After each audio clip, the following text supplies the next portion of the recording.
Assalamualaikum warahmatullahi wabarakatuh. Perkenalkan, nama saya Nadila Ramadhani dengan NPM 2135 15516 109. Di sini saya akan menjelaskan mengenai materi reformasi administrasi, yaitu area perubahan reformasi birokrasi.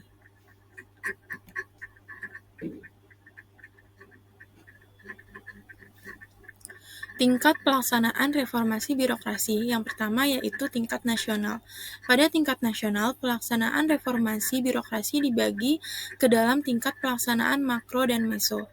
Makro yaitu mangkup penetapan arah kebijakan reformasi birokrasi secara nasional serta monitoring dan evaluasi pencapaian program-program reformasi birokrasi pada tingkat meso dan mikro. Meso, yaitu mencangkup pelaksanaan program reformasi birokrasi oleh instansi yang ditetapkan sebagai leading sektor. Yang kedua yaitu instansional. Pada tingkat instansional disebut juga dengan tingkat pelaksanaan mikro, yaitu mencangkup implementasi kebijakan atau program reformasi birokrasi pada masing-masing kementerian atau lembaga atau pemerintah daerah.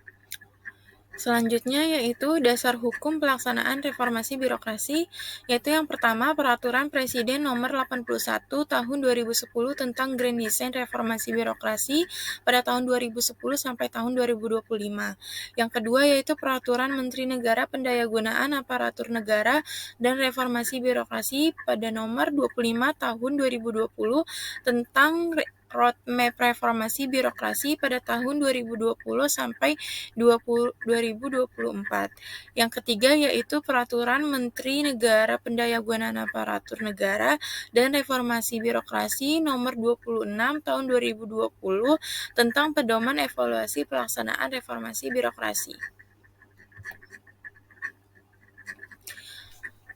Selanjutnya yaitu 8 area perubahan dalam reformasi birokrasi yang menjadi fokus pembangunan. Yang pertama yaitu manajemen perubahan, yang akan bertujuan mentransformasi sistem dan mekanisme kerja organisasi serta mindset atau pola pikir dan culture set atau cara kerja individu ASN menjadi lebih adaptif, inovatif, responsif, profesional, dan berintegritas sehingga dapat memenuhi tuntutan perkembangan zaman dan kebutuhan masyarakat yang semakin meningkat. Yang ingin dicapai yaitu satu, semakin konsistennya keterlibatan pimpinan dan seluruh jajaran pegawai dalam melaksanakan reformasi birokrasi. Yang kedua, perubahan pola pikir dan budaya kerja kementerian atau instansi yang semakin meningkat khususnya dalam merespon perkembangan zaman. Yang ketiga yaitu menurunnya resistensi terhadap perubahan.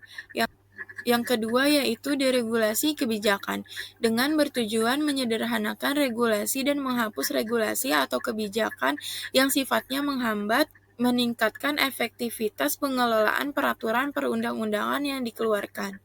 Dengan yang ingin dicapai yaitu menurunnya tumpang tindih dan disharmonisasi peraturan perundang-undangan yang dikeluarkan oleh instansi pemerintah.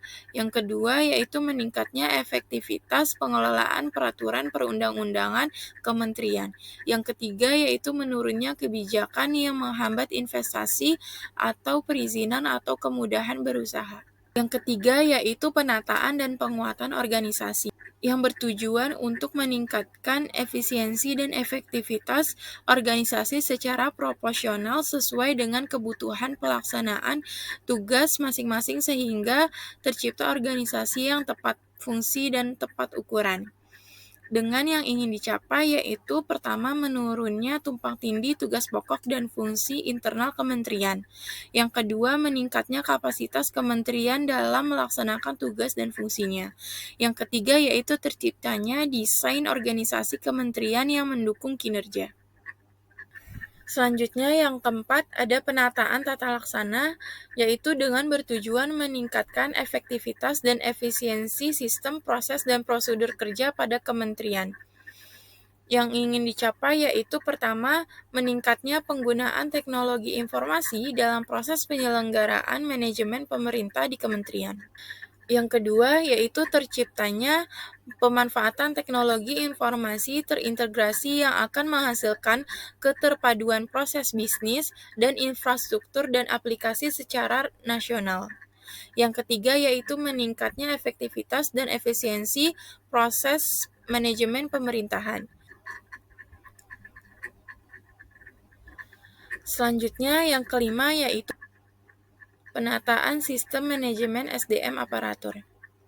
Yang ingin dicapai yaitu yang pertama, meningkatnya ketaatan terhadap pengelolaan SDM aparatur pada kementerian. Yang kedua, meningkatnya transparansi dan akuntabilitas pengelolaan SDM aparatur pada kementerian. Yang ketiga yaitu meningkatnya disiplin SDM aparatur pada kementerian. Yang keenam yaitu penguatan akuntabilitas. Menciptakan kementerian yang akuntabel dan berkinerja tinggi. Yang ingin dicapai yaitu pertama, meningkatnya komitmen pemimpin dan jajaran pegawai terhadap kinerja dibandingkan sekedar kerja rutinitas semata. Yang kedua yaitu meningkatnya kemampuan kementerian dalam mengelola kinerja organisasi. Dan yang ketiga yaitu meningkatnya kemampuan kementerian menetapkan strategi yang tepat untuk mencapai tujuan organisasi. Yang ketujuh yaitu peningkatan kualitas pelayanan publik dengan bertujuan meningkatkan penyelenggaraan pemerintah yang bersih dan bebas KKN pada kementerian. Dan tujuan yang ingin dicapai yaitu pertama, meningkatnya kepatuhan dan efektivitas terhadap pengelolaan keuangan negara oleh masing-masing kementerian. Yang kedua yaitu menurunnya tingkat penyalahgunaan wewenang pada masing-masing kementerian. Yang ketiga yaitu meningkatkan sistem integritas di kementerian dalam upaya pencegahan KKN.